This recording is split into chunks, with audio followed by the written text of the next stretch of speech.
شعیب صاحب پہلے تو مجھے بتائیں کہ کیا یہ لازم ہے کہ یہ ٹرائل چلے گا؟ اور ایک چیز تو ہے، ہمارے ملک میں فیصلے ہوتے نہیں، اس لیے چیزیں ریپیٹ ہوتی ہیں۔ 9 مئی کو جو ہوا اس کو کوئی بھی کنڈون نہیں کر سکتا، بالکل ہونا چاہیے۔ اور میرا یقین مانے میرا مسئلہ شاید کور کمانڈر کا گھر جلنے کا اس سے زیادہ ہے، میرا مسئلہ ہے جو شہداء کی بے توقیری ہوئی ہے۔ That is the ultimate thing. وہ تو چلے بلڈنگ تھی، چاہے قائد اعظم کی تھی بھی جل گئی، لیکن جو یہ ہوا ہے انفورگیویبل چیزیں ہوئی ہیں۔ بٹ ہیونگ سیڈ دیٹ، کیا آپشن ہے کہ وہاں ہو یا ٹیررزم کورٹ میں ہو؟ بس کاغذوں میں تو ٹیررزم کورٹ میں بھی تھا جی 30 دن میں فیصلہ ہوگا، لیکن وہ بھی 2 سال 3 سال میں۔ تو گورنمنٹ کے پاس کیا گورنمنٹ پھنس گئی ہے، گورنمنٹ اور آرمی، کہ وہ نہ چاہیں بھی تو ان کو آرمی کورٹ میں جانا پڑے گا تاکہ فیصلہ ہو تو صحیح؟ دیکھیں، میں نہیں سمجھتا کہ یہ پھنس گئے ہیں۔ اس کے بارے میں آلریڈی اس پہ فیصلے موجود ہیں۔ جب کراچی آپریشن ہوا تھا نواز شریف صاحب نے کے زمانے میں 98 میں انہوں نے آرمی ملٹری کورٹس بنا دی تھی۔ وہ تو اسپیشل کورٹس بنائی تھی، اسپیشل کورٹس بنائی تھی، وہ یہ اس طرح نہیں بنی تھی، وہ تو ایک اور طریقے سے بنی تھی، لیکن اس دہشت گردی کے ان مقدمات کے لیے بنائی گئی۔ تو سپریم کورٹ نے جو 2 فیصلے دیے تھے، ایک محرم علی کیس میں اور شیخ لیاقت حسین والے کیس میں، اس میں انہوں نے کہا تھا کہ یہ پیرالل جوڈیشل سسٹم بنانے کے مطابق لیکن فرق ہے، نہیں وہ فرق ہے۔ ایک سیکنڈ میرا سوال سن لیں۔ وہ تو تھا کہ آپ نے انسیڈنٹ اسپیسیفک اسپیشل کورٹس بنا کے کام کیا، وہ میں سمجھتا ہوں پیرلل ہے۔ یہ تو 52 کے تحت بنا ہوا ہے، آئین کا ڈیریویٹو ہے، اس میں تو اسپیشل یہ پیرلل تو نہیں ہے۔ نہیں میں اس پہ آگے آتا ہوں۔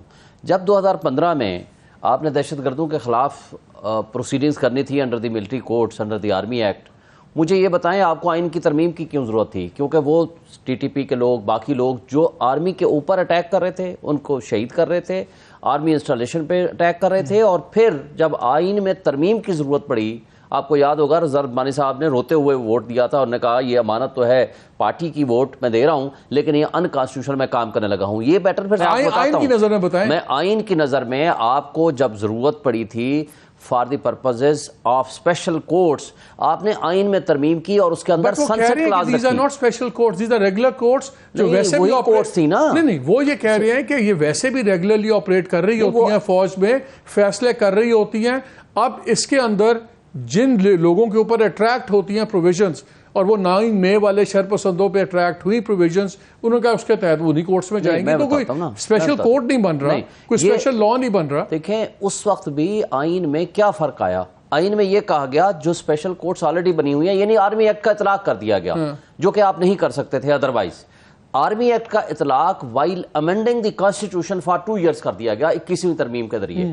یہ میٹر چیلنج ہوا before the supreme court. Supreme court کے میجورٹی ویو نے یہ فیصلہ دیا کہ چونکہ یہ آئین میں ترمیم ہے اور آئین کی ترمیم کو ہم چیلنج نہیں کرتے، ہم اس کو سیٹسفائیڈ نہیں کرتے، اور اس کے اندر پھر اسپیشلی یہ لکھا گیا، اس ترمیم کے اندر یہ تھا کہ اس میں کسی پولیٹیکل پارٹی، تو پھر آپ لوگوں نے اگر آپ کہتے ہیں کہ یہ انڈر چیلنج ہے یا چیلنج ہو رہا ہے، آپ کہہ رہے ہیں کہ کورٹس غیر آئینی ہے، تو پھر چیلنج نہیں کیا آپ لوگوں نے؟ چیلنج میرا خیال ہے ہو رہا ہے، یا اٹ از انڈر پروسیس کہ یہ چیلنج ہوگا کہ جن لوگوں کے اوپر بھی اپلائی ہو رہا ہے۔ اور دوسرا اس سے آگے جاؤں، اس کے بعد جب 2 سال کے لیے مزید بڑھانا تھا تو اس کے اندر 23rd امینڈمنٹ لائی گئی، اور 23rd امینڈمنٹ کے ذریعے 2019 میں یہ لا ختم کر دیا گیا کہ یہ سویلین کے اوپر اپلیکیبل نہیں ہوگا۔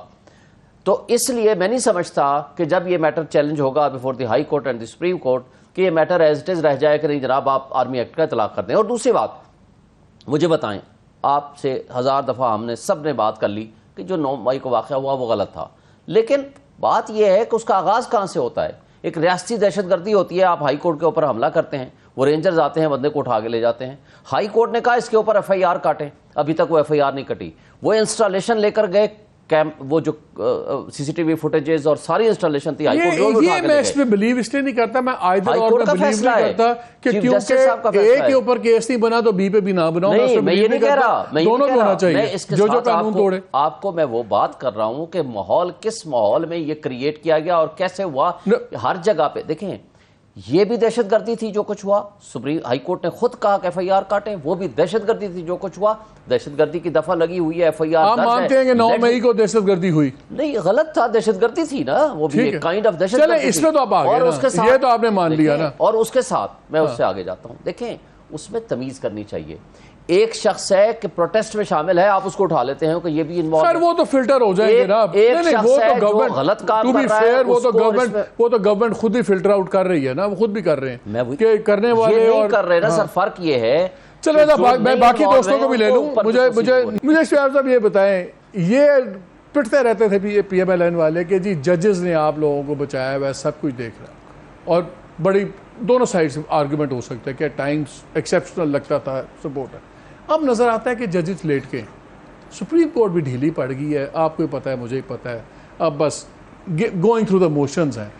تو اگر سپریم کورٹ بھی ڈھیلی پڑ گئی ہے, آرمی ایکٹ کے تحت ٹرائل ہوگا, آپ آخری لمحوں میں کور کمیٹی کے ممبر بن گئے ہیں, آپ کو کہیں سے کی ریلیف نظر آتی ہے اپنی ٹاپ لیڈرشپ کے لیے؟ دیکھیں, پہلی بات تو یہ ہے کہ بدترین آج کے حالات ہیں.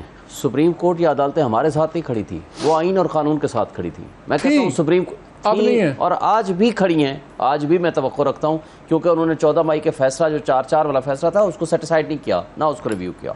اب دیکھیں, میں پہلی بات یہ کہوں کہ مجھے پاکستان کی تاریخ میں تو کسی کو کنٹمپٹ میں بھی نہیں بلایا, وہ میں اسی پہ آ رہا ہوں. پاکستان کی تاریخ میں کوئی ایک لیڈر بتا دیں جس کے خلاف 185 مقدمات بنے ہوں. واحد لیڈر ہے جس کے خلاف ایک سال کے اندر پی ایم ایل این والے کہتے ہیں تو اپنی حرکتہ تو کیتا ہے کام اپنے میں. اب یہ تو کہتے رہیں. اب دوسری بات, اس کے باوجود عدالتوں میں ہر روز 8-8 10-10 کیسوں میں پیش ہو رہا ہے. تیسری بات مجھے یہ بتائیں کہ آپ سپریم کورٹ کی ججمنٹ کو سائڈ پہ کر دیں, کیا آئین نہیں کہتا 90 ڈیز میں آپ الیکشن کرائیں؟ پابند تھے یہ سارے کرانے کے, نہیں کرایا.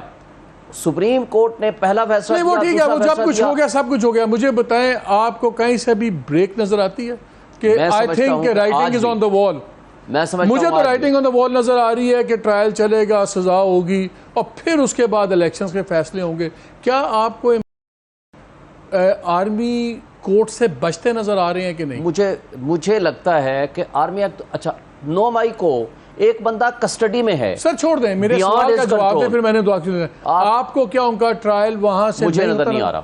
نہیں, اگر انہوں نے کیا, میں ایک بات بتا دوں, پاکستان کی تاریخ میں جتنا موسٹ پاپولر لیڈر وہ ہوگا, وہ یہ سنبھال ہی نہیں سکیں گے. لیکن مجھے آپ کا جملہ, میں اسی پہ ختم کرتا ہوں کہ وہ جملہ ابھی تک میرے دماغ میں چل رہا ہے جو آپ نے مووی کا جملہ بولا تھا, اگر پال نہیں سکتے تو پیدا کیوں کرتے ہو. میرا خیال ہے کہ اب جو بھی چیزیں پولیٹیکل سینیریو پہ پیدا ہو رہی ہیں, ان کا ذرا کوئی لاجیکل کنکلوژن پہ چیزیں چاہنی چاہیے. اور الٹیمیٹلی لاجیکل کنکلوژن یہی ہے کہ ہر ادارہ, ہر پارٹی, سب کچھ خدا کا واسطہ اس دفعہ صرف پاکستان کا بھلا سوچ لیں, اپنا 2 سال اور 3 سال کے اگلے آنے والے کا نہ سوچیں, ملک کے آنے والے 30 سالوں کا سوچیں. نہ پرائم منسٹر کے جو کینڈیڈیٹس ہیں وہ 5 سال کی مدت کا سوچیں, نہ جو آرمی چیف ہیں وہ صرف 3 سال کی اپنے عہدے کی سوچیں. سارے سوچیں اگلے 50 سال اس ملک کا کیا ہونا ہے, اس کی بیسس پہ فیصلے کریں, تب یہ ملک آگے چلے گا.